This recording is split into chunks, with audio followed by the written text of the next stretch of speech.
Hello, dans cette vidéo, on va voir 10 choses dans lesquelles il faut arrêter de gaspiller son argent.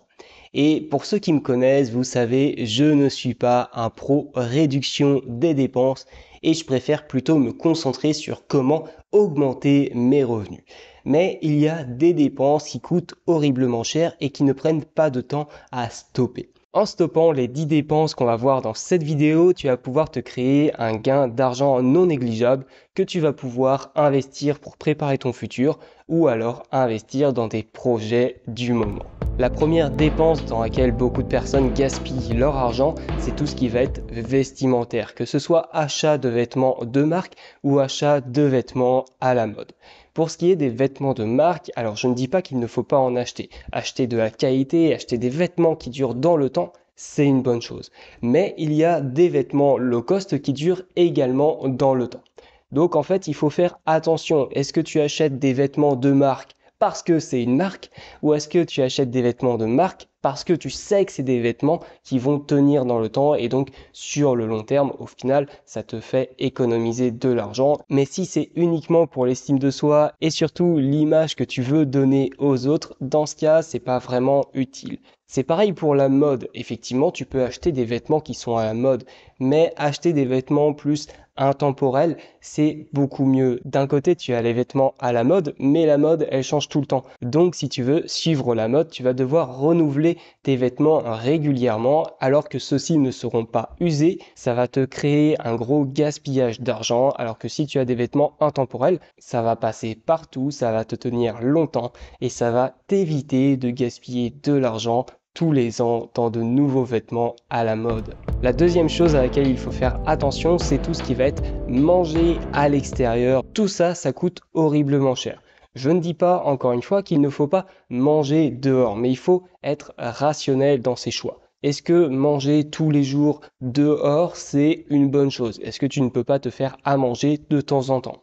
Pareil, quand tu commandes à manger, est-ce que tu vas commander à manger, ça va te coûter super cher, tu vas devoir attendre que ton plat arrive, parfois ça va même plus être chaud, et pendant ce temps d'attente, tu aurais même très bien pu te faire toi-même ton hamburger, ton panini, ta pizza ou même un plat beaucoup plus sain, et ça t'aurait coûté beaucoup moins cher. Pour ce qui est des soirées ou des repas entre amis, c'est beaucoup plus fun de se faire à manger entre nous plutôt que de commander à manger et de regarder des vidéos sur YouTube ou une série en attendant. La troisième grosse dépense de cette vidéo, c'est les voitures.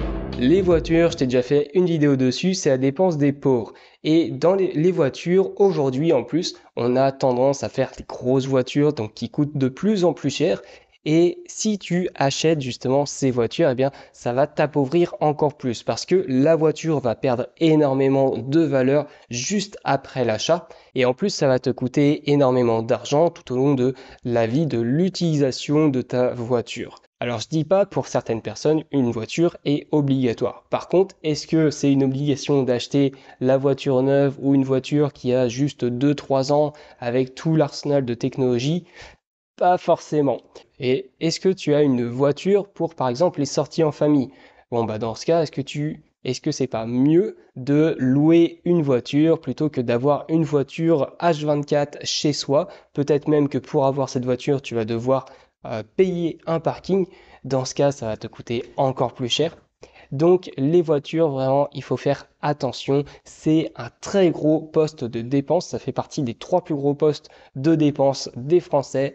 Et franchement, pour beaucoup de personnes, ben, ce poste de dépense, il n'est pas justifié.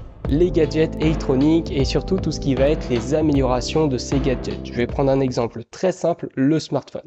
Est-ce que tu as besoin de changer ton smartphone tous les ans pour avoir la dernière version mise à jour qui au final n'apporte pas grand chose de plus? Bon, les smartphones, c'est très compliqué de s'en passer de nos jours, mais il y a d'autres gadgets électroniques dans lesquels on peut très bien se passer. Je parle par exemple de tout ce qui va être Apple Watch, de toutes les tablettes ou de tout ce qui va être domotique à la maison. La plupart, c'est des gadgets qui n'apportent pas grand-chose. Mais bon, si la technologie, ça t'intéresse vraiment, eh bien, tu peux effectivement acheter l'Apple Watch ou une tablette ou de la domotique pour ta maison. Mais là où ça devient problématique, c'est quand tu achète les nouveautés. Par exemple, l'Apple Watch, tu l'achètes, tu trouves ça génial, et il y a l'Apple Watch 2 qui sort. Et là, tu l'achètes parce que c'est une nouveauté, c'est la nouvelle Apple Watch, il y a des fonctionnalités supplémentaires, elle est mieux.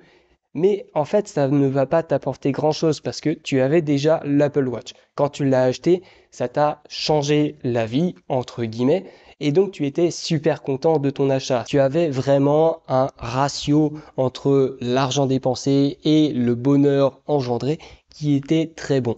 Ensuite, tu as acheté l'Apple Watch 2 qui était un peu plus cher, mais ça ne t'a pas changé grand-chose dans ta vie et donc en fait, le bonheur que ça t'a apporté, il était vraiment minime et en plus de courte durée. L'alcool, et même on peut faire une petite discrétion sur les cigarettes, que l'alcool ça coûte très cher. Alors il faut peut-être revoir sa façon de consommer l'alcool. Par exemple, est-ce que c'est une bonne chose d'acheter de l'alcool dans un restaurant? Ça va prendre une place très importante sur la note globale de ton repas et tu aurais très bien pu prendre un verre, que ce soit à la maison ou peut-être même dans un bar avant d'aller au resto. Ensuite, il y a une chose, personnellement, je ne bois quasiment plus d'alcool. Et en fait, quand j'ai fait ce switch, quand j'ai commencé à boire moins d'alcool, j'ai l'impression d'être un alcoolique quand je dis ça, mais c'était pas du tout le cas, hein. Mais quand j'ai commencé à réduire ma consommation d'alcool, je me suis rendu compte que l'alcool, c'est pas ce que je cherchais. Ce que j'aimais, c'est la situation dans laquelle je buvais de l'alcool. Le vice des abonnements, c'est que c'est des paiements en automatique.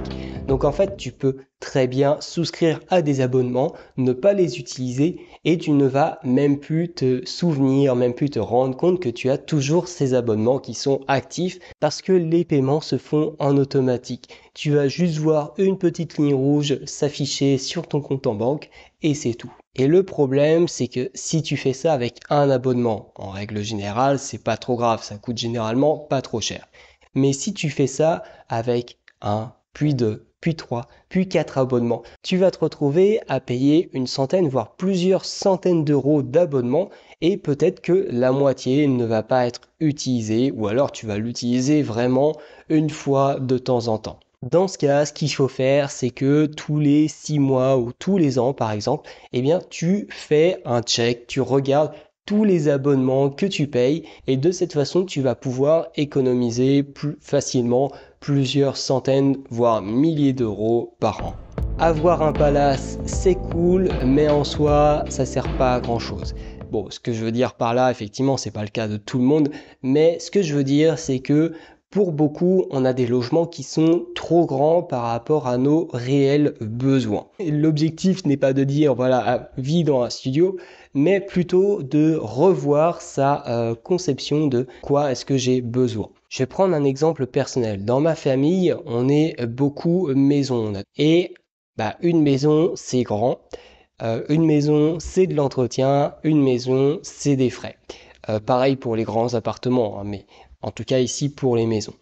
Et maintenant que la plupart des enfants, pour les personnes de ma génération, sont en train de quitter le nid familial, eh bien, on se retrouve avec des maisons qui sont énormes et il y a plus que une personne qui vit dedans et donc il y a, je sais pas, peut-être la moitié de la maison qui n'est même plus utilisée. Alors certes, dans certaines maisons, il y a des grands salons, ça permet d'inviter beaucoup de monde pour certains événements, mais est-ce que ça vaut le coup d'avoir une maison qui est 2 fois trop grande pour avoir un grand salon et pour pouvoir inviter de temps en temps tous ses amis? Pas forcément, en tout cas financièrement parlant. Donc le logement, c'est le poste de dépense numéro un des Français et pourtant la plupart ont des logements qui sont un peu surdimensionnés. Les souvenirs. Alors les souvenirs, je trouve que c'est un grand débat et il y a entre guillemets deux problèmes avec les souvenirs. Le premier, c'est que ça te coûte de l'argent pour un objet que tu ne vas pas forcément utiliser, que tu vas peut-être même pas regarder. Le deuxième, c'est que ça te prend de la place. Donc peut-être que tu vas stocker la plupart de tes souvenirs dans un grenier, dans un garage ou je ne sais où. Ça va, comme on le disait juste avant, t'obliger à avoir un logement plus grand. Donc c'est littéralement de la place que tu payes pour mettre des choses que tu n'utilises pas. Et surtout que aujourd'hui, on a quelque chose quand même qui est incroyable, c'est les téléphones ou même les appareils photo. Et je trouve que c'est beaucoup plus intéressant, c'est beaucoup plus impactant de se faire des albums photos ou vidéos, comme ça tu peux revivre les moments sur son PC, que tu peux mettre sur internet pour le partager avec d'autres personnes de la famille ou d'autres personnes qui ont participé à ce voyage. Comme ça ne te prend pas de place, ça ne te coûte pas d'argent et en plus je trouve que tu revis plus ton voyage, tu as plus de souvenirs en voyant une photo qu'en voyant un objet acheté dans la boutique du coin.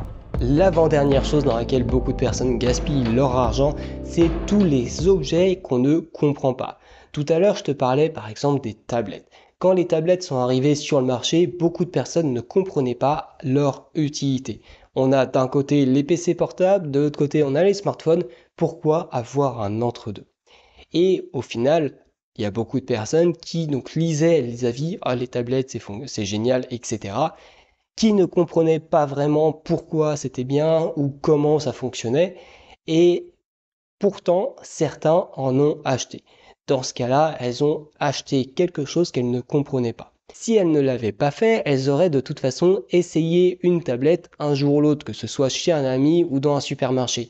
Et elles auraient pu, à ce moment-là, se faire leur avis et comprendre comment ça fonctionne et si c'est utile pour elles. Là, je prends l'exemple des tablettes, mais c'est possible avec plein d'autres objets, même s'ils ne sont pas technologiques. La dernière grosse dépense est une dépense controversée, c'est tout simplement les cadeaux. Les cadeaux, on a plein d'événements auxquels on peut offrir des cadeaux. Et je ne dis pas que c'est mal d'offrir des cadeaux, mais il ne faut pas oublier que l'objectif d'offrir un cadeau, c'est que ça apporte quelque chose à la personne qui reçoit le cadeau. Si tu achètes un cadeau, que tu l'achètes en plus cher pour le statut social que ça apporte et que ça n'apporte pas grand-chose à la personne qui le reçoit, dans ce cas, c'est un cadeau qui est inutile. Une deuxième chose sur les cadeaux, c'est le prix qu'on met dans les cadeaux. Ce n'est pas parce que tu achètes un cadeau qui est cher que ça va rendre la personne en face plus heureuse. Tu peux t'en sortir par exemple à Noël pour 20 € au total si tu achètes des cadeaux à 2-3 € par personne.